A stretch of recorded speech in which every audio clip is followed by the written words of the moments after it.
Hello दोस्तों, Dilip Hindi shorthand classes में आपका हार्दिक स्वागत है। दोस्तों, आज की डिक्टेशन 140 शब्द प्रति मिनट की गति से बोली जाएगी। डिक्टेशन स्टार्ट करते हैं 5 सेकंड बाद।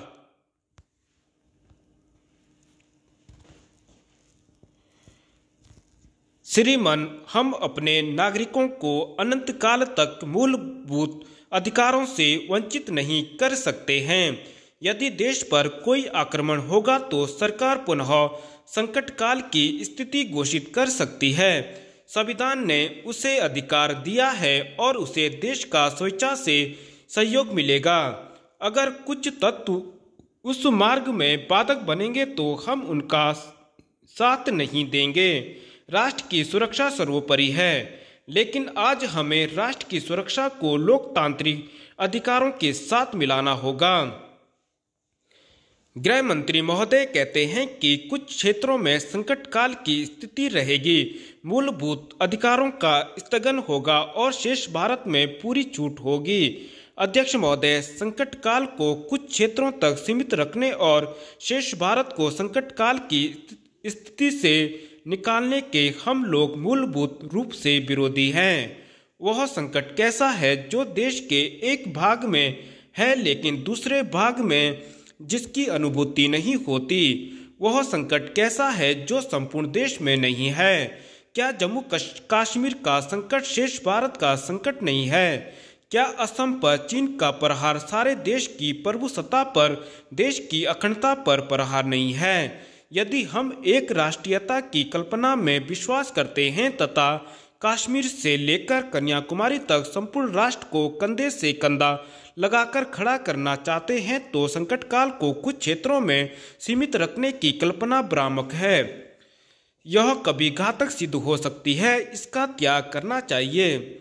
अध्यक्ष महोदय, हमारी सरकारों के पास पर्याप्त अधिकार हैं। गृह मंत्री महोदय, शायद संकट काल की स्थिति को अब जम्मू कश्मीर, पंजाब, असम, नेपाल और बंगाल तक सीमित रखना चाहते होंगे का प्रयोग मैं जानबूझकर कर रहा हूं, क्योंकि उन्होंने अपना इरादा अभी तक बताया नहीं है। कौन से सेंसिटिव एरियाज हैं? अगर वह क्षेत्र वही है जिसका मैं उल्लेख कर रहा हूं, तो क्या यह सच नहीं है कि इन राज्यों की सरकारों के पास किसी भी स्थिति का सामना करने के लिए पहले से ही पर्याप्त अधिकार हैं? क्या जम्मू कश्मीर में अधिकार नहीं है? इस सरकार के पास नेपाल और नागालैंड के लिए यह सरकार पहले से विशेषाधिकार ले चुकी है। क्या उनका उपयोग सही ढंग से हो रहा है? उपाध्यक्ष महोदय, क्या पश्चिम बंगाल में पब्लिक सिक्योरिटी एक्ट नहीं है? क्या बिहार में पब्लिक सेफ्टी अधिकार काम नहीं कर रहा है? लेकिन इसके बावजूद भी यह सरकार विशेषाधिकार ले चुकी है। लेकिन इन अधिकारों के बाद क्या हो रहा है? 7 जून को जम्मू कश्मीर में क्या हुआ? श्रीनगर में क्या हुआ? श्रीनगर में 7 जून को गिरजाघर जलाए गए, महिलाओं का अपमान किया गया, नेशनल कॉन्फ्रेंस की एक जीप को आग लगा दी गई, किसी के खिलाफ कार्यवाही नहीं की गई। आप अधिकार लें और कार्रवाई न करें तो अधिकार लेना व्यर्थ है, और आप अधिकार लें और उनका दुरुपयोग करें तो अधिकार देना घातक है।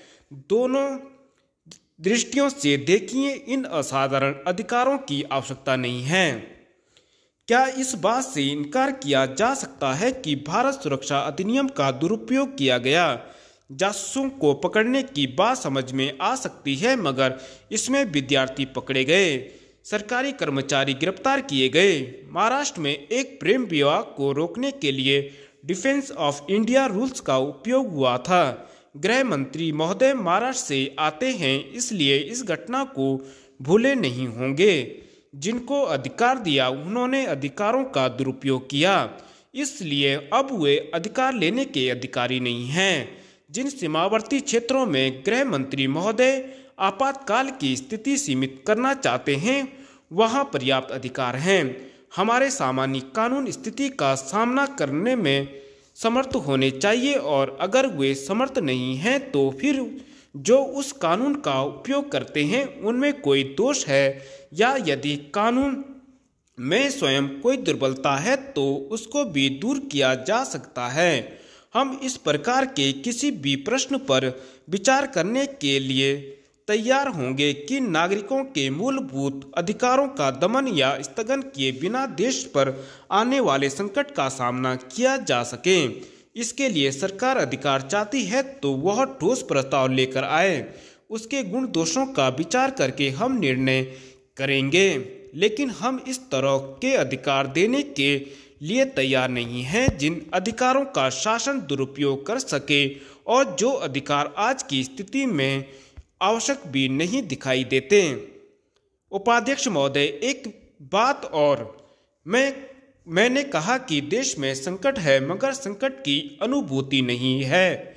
यह अनुभूति न शासन में है, न प्रशासन में है, न जनता में है, तो संकट काल क्यों है?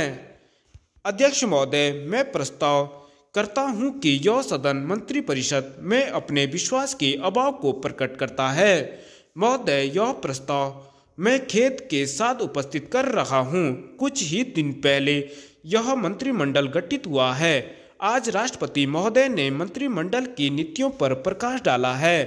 स्पष्ट है कि इस अविश्वास प्रस्ताव की सूचना मंत्रिमंडल की अन्य नीतियों के स्पष्ट होने से पहले ही दे दी गई थी और इसलिए प्रस्ताव के साथ जो मैंने कारण दिए हैं उनमें केवल राजस्थान की स्थिति का संकेत किया है। नए मंत्रिमंडल ने और उसके सदस्यों ने संविधान के प्रति निष्ठा की शपथ लेने के बाद जो पहला काम किया वह था राजस्थान में संविधान पर आघात करना। राजस्थान में राष्ट्रपति शासन लागू कर दिया गया, विधानसभा को स्थगित कर दिया गया। आम चुनाव के द्वारा राजस्थान की जनता अपने लिए जिस प्रकार का शासन चाहती थी उससे उस शासन से वंचित कर दिया गया। राजस्थान में जो कुछ हुआ वह लोकतंत्र की हत्या है। चुनाव के द्वारा जनता ने जो मत दिया है उसकी खुली अवहेलना है। वस्तुतः यह बड़ी दुखदायी बात है कि जब देश के अन्य प्रदेशों में ठीक ढंग से मंत्रिमंडल बने हैं तो केवल राजस्थान में और उसके साथ उत्तर प्रदेश में भी मंत्रिमंडल के निर्माण में न तो संविधान के अक्षर की न उसकी भावना का ख्याल किया गया है और न चुनाव के परिणामों द्वारा जनता ने जो अपना निर्णय दिया है उसका समादर किया गया। राजस्थान में जो कुछ हुआ उसकी देश में व्यापक प्रतिक्रिया हुई है। राजनीतिक दलों को छोड़कर जिन व्यक्तियों का राजनीति के साथ संबंध नहीं है, जो स्वतंत्र चेता हैं, आवश्यकता पड़ने पर जो विरोधियों की भी आलोचना करते हैं, उन्होंने भी राजस्थान में राष्ट्रपति शासन घोषित करने की केंद्रीय सरकार के निर्णय की कड़ी निंदा की है। समाचार पत्रों ने एक स्वर से इस कदम को अलोकतांत्रिक और असंवैधानिक ठहराया। प्रश्न यह है कि आम चुनाव के तुरंत बाद जब जनता ने कुछ छुटपुट घटनाओं को छोड़कर शांतिपूर्ण तरीके से मतदान में उत्साह से भाग लेकर लोकतंत्र में अपनी गहरी आस्था प्रकट की है, तो राजस्थान में इस प्रकार का दुखदायी दृश्य उपस्थित क्यों हुआ? गड़बड़ वहां से शुरू हुई जब राजस्थान के राज्यपाल महोदय ने यह निर्णय लिया कि विधानसभा में जो सबसे बड़ा दल है उसे वे मंत्रिमंडल बनाने के लिए निमंत्रण देंगे। अगर आप आयकर की सीमा घटाते हैं तो आपको राहत देने के लिए अन्य उपाय अपनाने पड़ेंगे। अभी वेतन आयोग की मांग की जा रही है, प्रदर्शन हो रहे हैं। केंद्रीय कर्मचारी अपने लिए अतिरिक्त भत्ते की मांग कर रहे हैं। आप वेतन आयोग भी नियुक्त नहीं करना चाहते और उनकी जेबों को हल्की करना चाहते हैं। दोनों बातें साथ नहीं चल सकती। वित्त मंत्री ने कहा है कि आयकर सीमा घटा दी गई तो हम भत्ते की व्यवस्था के लिए उपाय करेंगे। जिनके बच्चे अधिक होंगे उनको भत्ता दिया जाएगा। और जब राज्यसभा में कहा गया कि क्या इससे परिवार नियोजन का जो कार्यक्रम है उस पर असर नहीं पड़ेगा, तो वित्त मंत्री ने कहा जब हम बड़ी बातों का विचार करते हैं तो परिवार नियोजन जैसी छोटी बात पर विचार नहीं होना चाहिए। मैं नहीं समझता कि कभी परिवार इतनी बड़ी बात बन जाता है और कभी छोटी बात बन जाता है। इस संबंध में हमारा दृष्टिकोण स्पष्ट होना चाहिए, किंतु मुझे खेद है कि वित्त मंत्री का भाषण परस्पर विरोधी बातों से भरा हुआ है। जब यह कहा जाता है कि पहली योजना के परिणाम स्वरूप ही आम जनता के जीवन स्तर में कोई बहुत ऊंची वृद्धि नहीं हुई, तो वित्त मंत्री कहते हैं कि एक योजना से यह काम संभव नहीं है।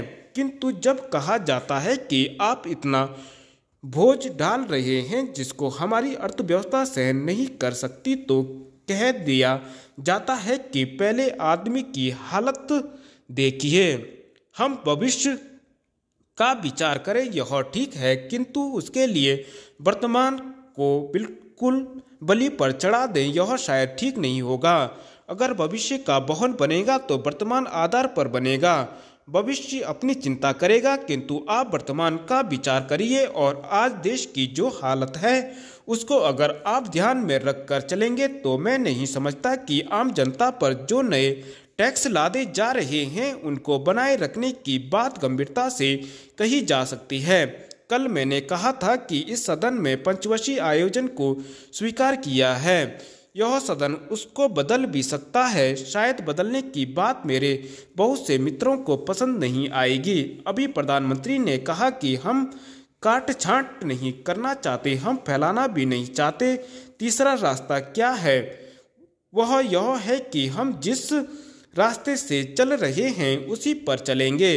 आप बहुमत में हैं, आप उस रास्ते पर चल सकते हैं, किंतु जिस जनता को आप साथ लेकर चलना चाहते हैं उसके गले के भीतर यह बात उतारनी है कि वह त्याग और बलिदान की क्षमता रखती है। धन्यवाद।